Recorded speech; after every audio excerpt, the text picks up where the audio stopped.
Today is Saturday. November 1 na pala, 2025. My God. Ako lang ba yung bumibili ng makeup pero hindi naman nagme-makeup? Ito lang ating gamit. Feeling. Akala mo naman expert. So, madumi na ang ating face. Dudumihan pa natin. Ayan. Ganito lang siya. Ewan ko, wala naman akong pupuntahan. Pero, malamig kasi sa labas na ulan. Ayaw ko namang magbukbuk sa sala. Kaya, ito na lang ang gawin natin. Mag-makeup.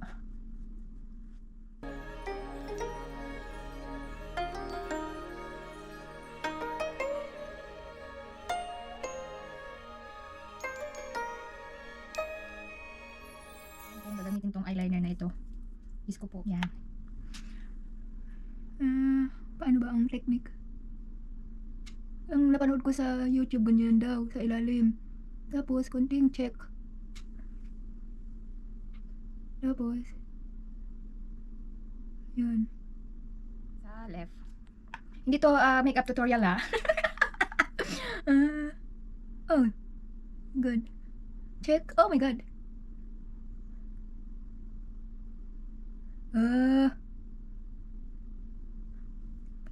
Wala, hindi sila parehas. Pimples ko ito lang. Di ba? Ka-perfect ba? Dito hindi siya perfect. Ewan ko kung ano nangyari. Konting trivia lang, no? Yung love story namin ni Mr. Alam nyo ba? Ito, yung ring na to. Akala ko, something 14K or 18K tong ring na to. Ito ay binili ko sa Taiwan nung nag-work ako doon na as a factory worker.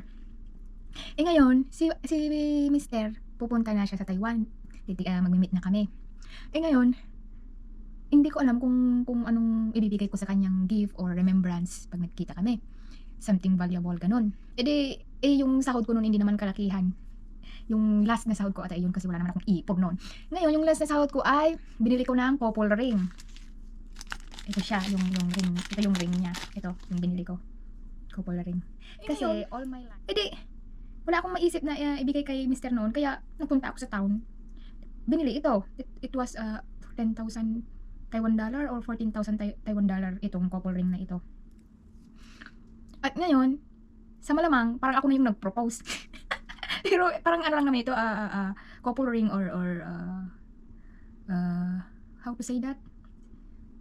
Promise ring, gano'n. Sa madaling salita, ako yung nag-propose, ako yung parang nanligaw sa kanya. Ganun ba yun? What can you say? Ang gulo ng video natin. Diyos ko po. Ayun lang. Ngayong 5 years na ako dito sa Netherlands, ang alam ko, 18K or 14K ito. Ayun pala, ay, 10 lang siya. Sabi ko, Diyos ko po, kamahal-mahal ng bili kong ito. Tapos 10K lang pala. Pero worth it naman. Dahil pinakasalan ako ni Mr.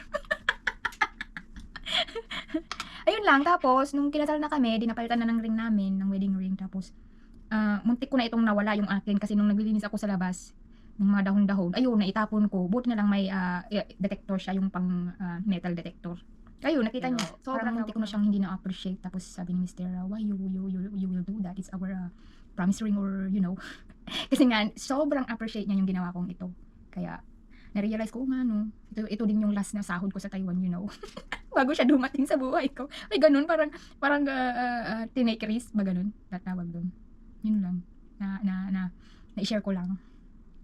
Kaya, sa mga, dyan, nagbigay na advice. Kung talagang, seryoso kayo, doesn't matter kung babae ka o lalaki ka, di ba? Yung ang para sa akin. Well, anyway, konting trivia lang sa aming, love, story.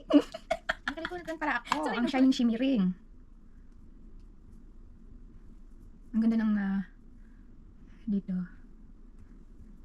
And the nose light. Para sa mga biniyaan ng ilong, kagaya ko. So, winky ko ba yan?